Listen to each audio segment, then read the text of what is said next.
Recently, when I had the opportunity to interview one of the most successful professional makeup artists in my area, and we got to talking about sunscreens, she stopped me and said, "Victoria, you need to be a chemist or a formulator or something because your passion just lit up the room." I love taking an idea that is often misunderstood and confusing easy for people to grasp. They say a bad writer makes a simple topic really complex, but the sign of a great writer is someone who can take something that is extremely complex and explain it in a way that even a child could understand. Now, you're not my child, but I'm hoping that this video is so simple that you will walk away with a thorough understanding of sunscreen, why you should use it, and what to look for.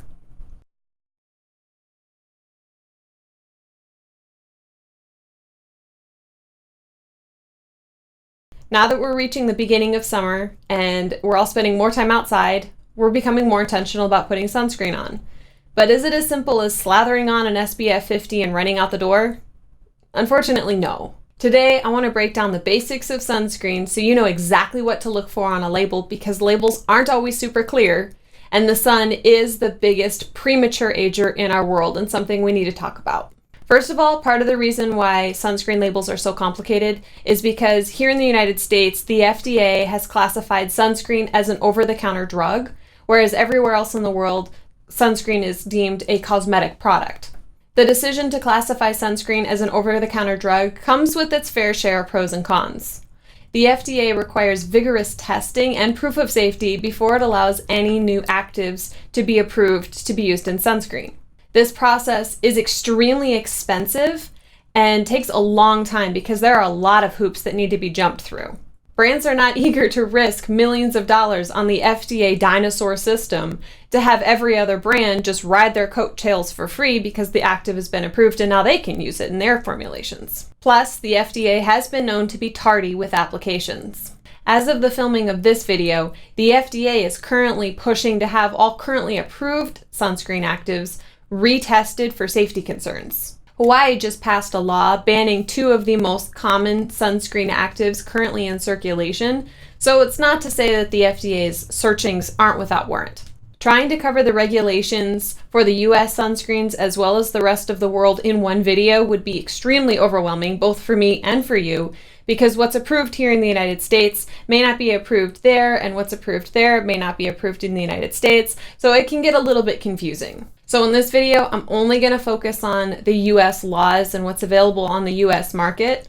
Often I buy my sunscreens from Asia because they tend to be more cosmetically elegant while still providing me the protection I want, but that's a whole different video for another time. The FDA system is not ideal, but ultimately it's there to protect us, and we need to remember that.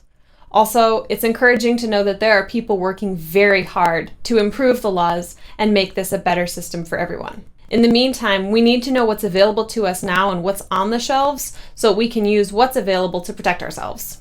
We only have 18 approved actives to be used in sunscreen here in the United States. Some of those you will never see on the back of a label anymore because they found them to be extremely irritating, or they would dye clothing or cause discoloration. So they're out of circulation, but they're still on the list.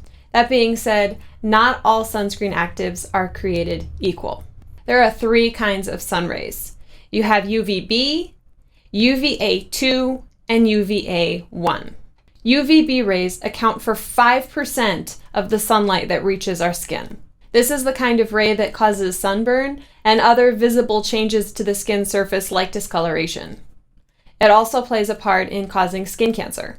UVB rays are present year-round, but they are stronger in sunnier climates or in certain geographic locations, and also in the heat of summer or in the heat of the day. So if you are getting a tan unintentionally or on purpose, just know that you were only seeing 5% of the effect of the sun on your skin. The other 95% is damage that is being done much deeper in your skin, and it's going to take anywhere between 5 and 8 years before it starts showing up. The other 95% of sun rays are divided into UVA2 and UVA1 categories. Think of it like an apartment building. You've got your roof, and then you have your upper layers, and then you have your ground level. UVB rays are the rays that hit the roof, but they can't penetrate any further than that. UVA2 rays are the upper layers of the apartment building. Think of when you get on an elevator, the higher the number, the further to the top you're going to get. So UVA2 are going to be those upper layers, and UVA1 is ground level. Without a solid foundation, your upper layers just can't stand the way they were designed to, no matter how much wallpaper you put on them. I like to describe those UVA1 rays as the ones that sneak in like a ninja, but they leave like a wrecking ball. They cause premature wrinkles, loss of elasticity, age spots, and they also contribute a great deal to skin cancer. And to put this into perspective, more people will be diagnosed with skin cancer in the United States than all of the other cancers combined. In order to protect our skin from all of the sun's rays, we need to get products that protect us from all three layers. Which brings us to SPF. The sun protectant factor only tells us the amount of UVB rays being deflected. It doesn't tell us if any UVA light is being blocked. Wearing an SPF 50 plus at the pool is a great idea, but if it's only going to block from UVB rays, then there's a huge gap in your skin's protection, and we need to dig a little bit deeper. This is where broad spectrum comes in. These words on the packaging means that the product has been approved to block both UVB and UVA rays.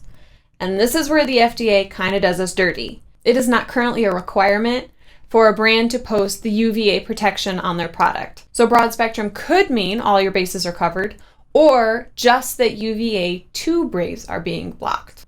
Unless you have an advanced understanding of actives, you probably don't know. There are systems for regulating UVA protection in Europe and Asia, and some US brands have caught on and are copying, but it is not the standard. The only single active that can block 100% of the sun's rays by itself is zinc oxide. All other ingredients need to be cocktailed together to do what zinc oxide can do by itself. Zinc oxide is one of the two mineral or physical sunscreen actives, and a common downside is its thick texture and the white cast it can give the face. The good news is, since we've been limited on the amount of actives we're allowed to use, formulators have been getting better at creating products that break that sticky stereotype. Titanium dioxide is the other mineral or physical sunscreen active, and it blocks from UVB and UVA2 rays, so it's a great one to be combined with something that can take on those deeper UVA1 rays. These mineral or physical sunscreen filters are extremely popular because they are photostable on their own, they provide little to no irritation to the skin, and they have few downsides. All of the other sunscreen filters we have are considered chemical. I've gone back and forth as to whether I was going to dive into every single chemical filter here on this video, and I've decided against it because should the laws change, this video will become obsolete. So instead, I'm going to leave a link down in the description box of a live document I have created as an exhaustive resource for all FDA-approved sunscreen actives. Should anything in the law regarding sunscreens in the United States change, I will keep that document updated so that you can have the latest information. As of the filming of this video today, there are only 4 FDA-approved actives that block from the UVA1 rays, the potentially most damaging and deepest rays that we get from the sun. If these are not in your sunscreen, you are getting, at best, UVB and UVA2 protection, but not UVA1. Those 4 actives are avobenzone, Mexerol XS, Helioplex, and zinc oxide. Avobenzone is the most widely used chemical UVA filter, but by itself, it is extremely unstable in sunlight and needs to be combined with other filters in order to stabilize it. Mexerol SX is a patent held by L'Oreal and its companies, and it uses avobenzone in a combination with other actives to provide efficient UVA protection. Helioplex is a patent held by Neutrogena, which also uses avobenzone with other actives to provide effective UVA protection. Avobenzone, Mexerol SX, and Helioplex all need to be combined with another filter in order to round out that UVB protection, whereas zinc oxide can be a standalone or it can be mixed with other filters to balance out that white cast effect. Again, there's going to be a link in the description box to a document that I have made extremely easy to understand. I've listed the common names that most brands are going to use when you turn it over, and it lists the sunscreen actives. But I've also listed the scientific names because sometimes brands like to be a little complicated and throw you off. I've listed the kind of UV protection it provides, any known skincare concerns, any unique characteristics, as well as the percentage that the FDA allows to be used in any product. You can also search the document by hitting Control F or Command F if you're on a Mac, and it will immediately jump in the document to wherever that word is, so all the information is directly at your fingertips. So grab your sunscreen and check your actives like a pro. Just make sure that it has one of those 4 UVA1 protectors in there. If your sunscreen says broad spectrum, but it doesn't have either avobenzone, matrixyl SX, helioplex, or zinc oxide, it's not giving you a well-rounded protection. Just last week, I went and I picked up a BB cream that said broad spectrum, and I didn't really look that closely at it, but I got it home, turned it over, realized it was only titanium dioxide, which means it was only going to block 2/3 of the sun rays that I'm going to get this summer being at the pool with my kids 5 days a week for 6 weeks for swim lessons, and that's not cool. Which brings me to the biggest myth I like to debunk when it comes to sunscreen. Your foundation with SPF is not enough to protect your skin if you were going to be in the sun for more than 15 minutes a day. The concentration of the sunscreen active just isn't there. And in order to get that concentration, you would have to be wearing approximately 7 layers of foundation. The pigment in that foundation won't allow that amount of product to look good on anyone. Plus, you'd use your foundation up in record time, approximately 1 30 milliliter bottle every 18 days. Just put a proper sunscreen on, then any makeup you want to wear on top, and reapply your sunscreen regularly. The frequency of application isn't the only thing you need to think about either. You also need to look at how much you are applying. When these brands are testing to see the protection level of their product, they are sitting there and meticulously applying the product to skin, approximately using 8 ounces on an entire body. I doubt any of us are being that methodical, but in order to get anywhere near the same coverage that they're marketing their product as, we need to be using enough on ourselves. So if you're using an SPF 30 or 50 with all of the UVA protection, but you're only using a pea-size amount, you're getting a fraction of the protection that they're marketing to you. And that's not their fault. That's our fault for not actually using enough. To develop the habit of wearing enough, I recommend keeping a teaspoon wherever you keep your sunscreen so that you can see the amount you're supposed to use and apply it to your face. And then once you've gotten used to that amount, you can ditch the spoon because you'll know how to eyeball it. But you should be using about a 1/4 teaspoon for your face alone. I use about a 1/2 teaspoon on my face, the tops of my ears, and down my neck. It seems like a lot, but a well-formulated product designed for your skin type will absorb quickly and shouldn't impact your makeup application at all. So here's a quick recap because I know we've covered quite a lot here. First, check to make sure your product is covering all your bases. Remember, SPF is only relating to UVB rays, and you need to make sure you're getting sufficient UVA2 and UVA1 protection as well. Don't just rely on the fact that the product says broad spectrum. Make sure you're wearing SPF 30 for daily use with that well-rounded UVA protection like we've discussed, and using a higher number SPF for extended outdoor activities.